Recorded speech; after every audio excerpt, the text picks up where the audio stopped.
ഇന്ന് മാങ്ങ അച്ചാറിടുന്ന വീഡിയോ ആണ് കാണിക്കുന്നത്. അപ്പോൾ അതെങ്ങനെയാണ് നോക്കാം. ഞാൻ പുളിയമാങ്ങയാണ് എടുത്തിരിക്കുന്നത്. പുളിയമാങ്ങ നല്ല പുളിയായതുകൊണ്ട് തന്നെ തലേദിവസം അരിഞ്ഞിട്ട് വെള്ളത്തിലിട്ട് വെച്ചിട്ടാ. അങ്ങനെ ചെയ്യുമ്പോൾ തീരെ പുളി ഉണ്ടാവില്ല, അതിൻ്റെ പുളി മുഴുവനായിട്ടും പോയിട്ടുണ്ടാവും കേട്ടോ.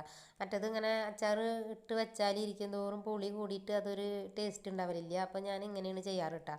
അപ്പോൾ അത് രാവിലെ വെള്ളം വാരാൻ വേണ്ടി ഒരു അരിപ്പക്കൊട്ടയിൽ വെള്ളം വാരാൻ വേണ്ടി വെച്ച്, പിന്നെ കുറേ ദിവസം എടുത്ത് വെക്കാനുള്ളതാണെങ്കിൽ വെയിലത്ത് വെച്ചിട്ട് ഒന്ന് ചെറുതായിട്ട് ഉണക്കുക. ഞാനിപ്പോൾ ഇത് പെട്ടെന്ന് എടുക്കണ കാരണം അങ്ങനെ ചെയ്തിട്ടില്ല കേട്ടോ. അപ്പോൾ ചീനച്ചട്ടി എടുത്തിട്ട്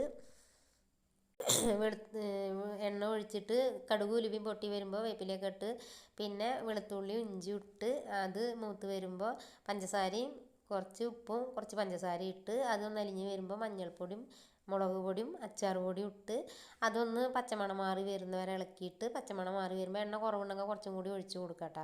അങ്ങനെ പച്ചമണമൊക്കെ മാറി വരുമ്പോൾ സുർക്ക ഒഴിച്ച് കൊടുത്ത് എന്നിട്ടൊന്ന് നന്നായി തിളച്ചതിന് ശേഷം മാങ്ങ കഷ്ണം അതിലിട്ട് കൊടുത്ത് പിന്നെ നന്നായി ഒന്ന് ചേർത്തിട്ട് അതിന് ശേഷം കായം വറുത്ത് പൊടിച്ച കായമാണ് കേട്ടോ. ഇവിടെ തന്നെ ഉണ്ടായിരുന്ന പൊടി ഉണ്ടെങ്കിൽ അത് ഇട്ട് കൊടുക്കുക. എനിക്കതിനേക്കാളും മണം തോന്നൽ ഇങ്ങനെ കായം വറുത്ത് പൊടിച്ചിടുമ്പോഴാണ്. അപ്പോൾ ഈ കായ ഇട്ട ഒരു നല്ല ടേസ്റ്റ് ആട്ടോ അച്ചാറിന്. അപ്പോൾ അച്ചാർ പൊടി ഉണ്ടെങ്കിലും ഞാൻ കായ ഇടലുണ്ട് കേട്ടോ. അപ്പോൾ ഇത്രയേ ഉള്ളൂ. ഇതെല്ലാം കൂടി നന്നായി ഒന്ന് മിക്സ് ചെയ്തിട്ട് പിന്നെ തീ ഓഫ് ചെയ്യുക. ഒന്ന് വാടി വരുമ്പോൾ തീ ഓഫ് ചെയ്യുക. അപ്പോൾ ഇത്രയേ ഉള്ളൂ. ഈ വീഡിയോ ഇഷ്ടമാവുകയാണെങ്കിൽ ഒന്ന് ലൈക്ക് ചെയ്യുക, പിന്നെ ഷെയറും ചെയ്യുക, സബ്സ്ക്രൈബും ചെയ്യുക കേട്ടോ.